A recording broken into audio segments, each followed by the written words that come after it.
স্বাধীন করো, বিশ্ব মুসলিম অস্ত্র ধরো, ফিলিস্তিন স্বাধীন করো।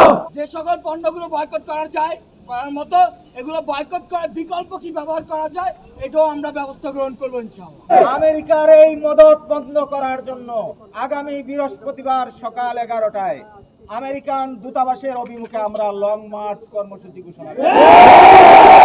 From the river to the sea, Palestine will be free. Palestine will be free. From the river to the sea. আমরা আল্লাহর কাছে ওয়াদা করছি, এই সন্ত্রাসী রাষ্ট্র ইসরায়েলকে যারা মদত দিচ্ছে আমরা তার কারো বন্ধুত্বে পরিণত হব না।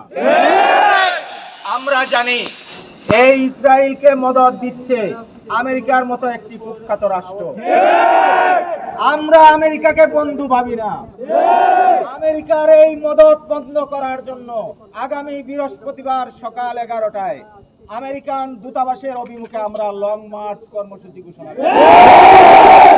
সেটা বাস্তবায়ন করার জন্য আমি আমার নির্বাহী কমিটি নিয়ে বসে সিদ্ধান্ত গ্রহণ করব।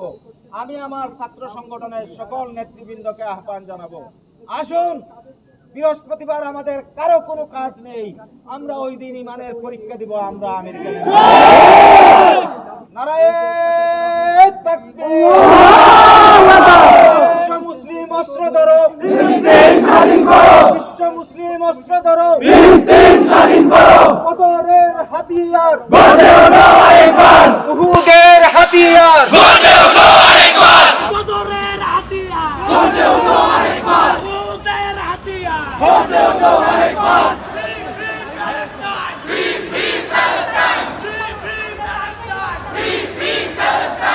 আনুষ্ঠানিকতার সময় নেই, বক্তব্য দেওয়ার সময় এখন আর আমাদের নাই।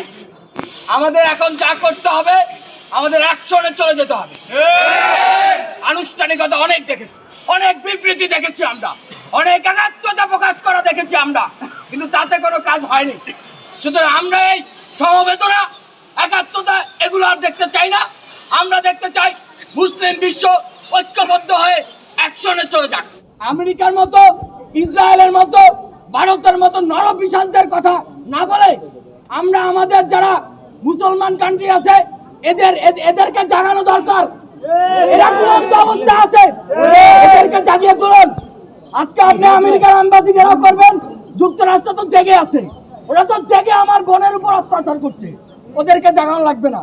আপনি ইরানের দূতাবাস ঘেরাও করেন, আপনি মালয়েশিয়ার দূতাবাস ঘেরাও করেন, ওদেরকে ঘুম থেকে জাগান, ওদেরকে ঘুম থেকে জাগান যে তোমরা আর কত ঘুমাবা, তোমরা আর কত দুধ আর খেজুরকে নৃত্য করবা, আর কত।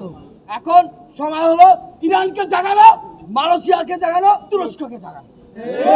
যুক্তরাষ্ট্র তো ভাই জেগেই আছে, ওরা তো জেগেই আমাদেরকে মারছে। ইসরায়েলের যে পণ্যগুলো এগুলো বয়কট করতে হবে, বয়কট করবেন আর বোর জন্য সোনু নিয়ে যাবেন। বয়কটটা করতে হবে ইফেক্টফুলি। যে সকল পণ্যগুলো বয়কট করা যায় করার মতো এগুলো বয়কট করার বিকল্প কি ব্যবহার করা যায় এটাও আমরা ব্যবস্থা গ্রহণ করবো ইনশাআল্লাহ। মনে রাখবেন, আজকে প্যালেস্টাইনে হামলা হচ্ছে, আজকে ফিলিস্তিনে হামলা হচ্ছে ভাই, আগামী কালকে আপনার ঘরেও একটা বোমা পড়বে।